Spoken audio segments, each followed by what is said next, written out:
Hey there, welcome to day 8 of the Get Up and Go Challenge, change reaction. Of course, this is a chain, and a chain reaction isn't necessarily the same thing as a change reaction, but we're going to talk about a change reaction today. We all know a chain reaction is something happens, and then all kinds of whole series of events go into play and fall into place almost immediately, almost automatically in a chain reaction. But in a change reaction, we have a little bit more control. So today, we're going to talk about something we touched on a little bit on day 2. Day 2, we talked about our immediate response to the COVID crisis. How do we respond? And we rated it. Our tool that day was to rate it on a scale of 1 to 10, where 1 being, hey, it just happens just like anything else, no big deal. We just went about our life as if, pretty much as if nothing had happened. To 10, meaning we freaked out, we did all these things that we normally experience when we're faced with a change, especially a change that's outside of our control. So what do we do? And what we're going to look at today specifically is, how have you responded? Well, maybe currently still, but in the past for sure. How have you?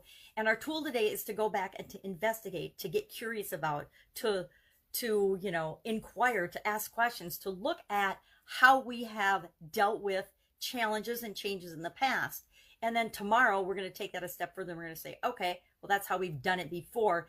Is that in our best interest? Is that the best way? And then we'll start to introduce a better way, a more proactive way of dealing with changes and challenges.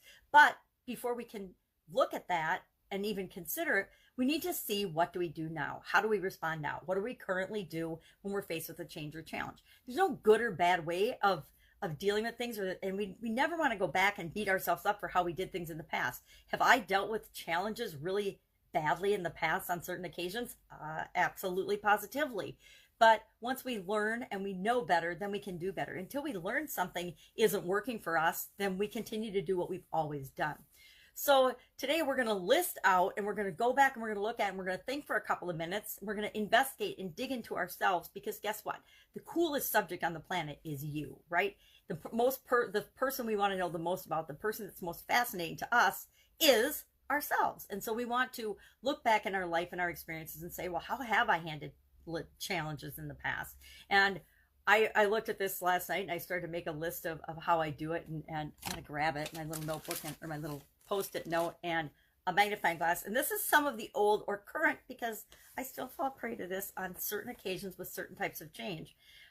I would resist the change, right? If it was something that I didn't want, or I didn't really feel like I wanted to do the work or was in my best interest, I would fight against it. I would push back. I would resist that change. So instead of being a 3 like COVID was for me, it was probably more like a 9 or a 10 when certain type changes came down the pipe. I would deny or ignore the change. I would try to pretend that it didn't exist. I would complain or act like a victim. I would think that life wasn't fair, that this just wasn't a fair situation, and that I was a victim in the situation. I would get upset. I might get very angry or negative about the situation. I would look for ways out. I would look for a way out so that I could avoid again or ignore the change and the challenge that was in my way.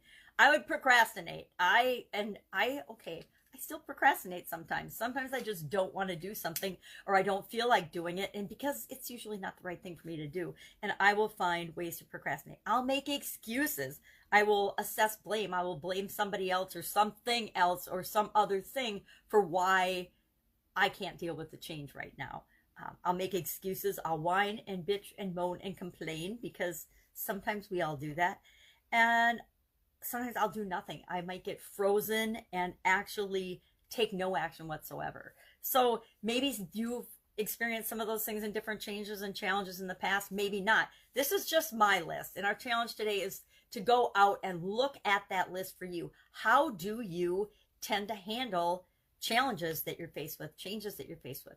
I'm always experiencing some challenge or another, but I'm currently having a physical challenge with my vision, and I need to deal with it. Yet I find myself doing many of these things as I need to take the next step in dealing with that particular set of circumstances and challenges for me that are unique to me. I need to solve that problem for myself. Nobody else can solve it for me. People can advise me. People can give me guidance. People can help. But I am the one that ultimately has to take action and do something about it. So today, all I want you to do, I'm going to keep it short today, is make this list.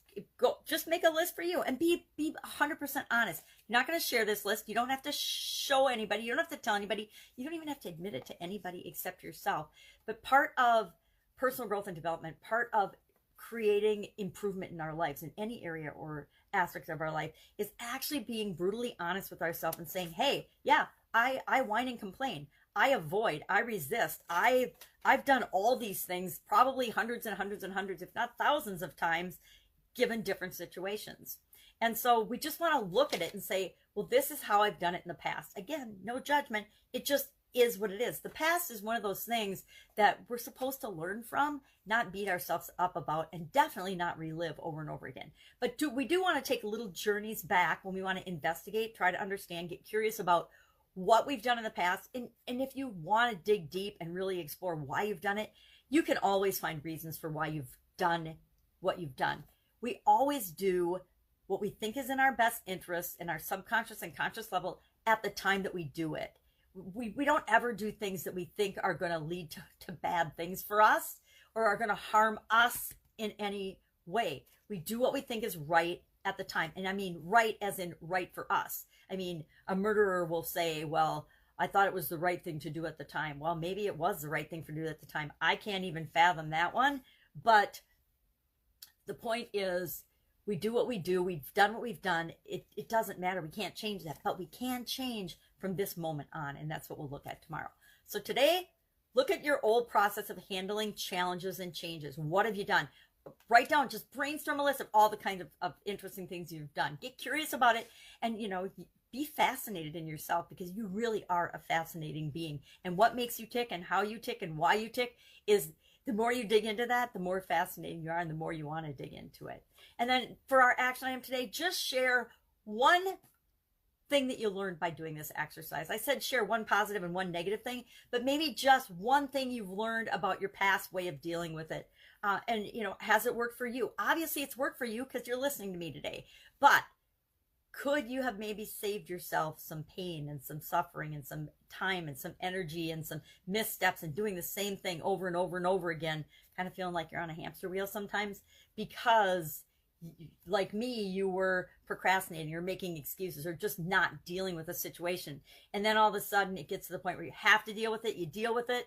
And then you find out, oh my God, it was no big deal. And I did all these things for nothing. I caused myself all this stress, doubt, worry, fear, anger, and regret and behavior that just took a ton more time than if I would have just dealt with it. It would have been a non-issue.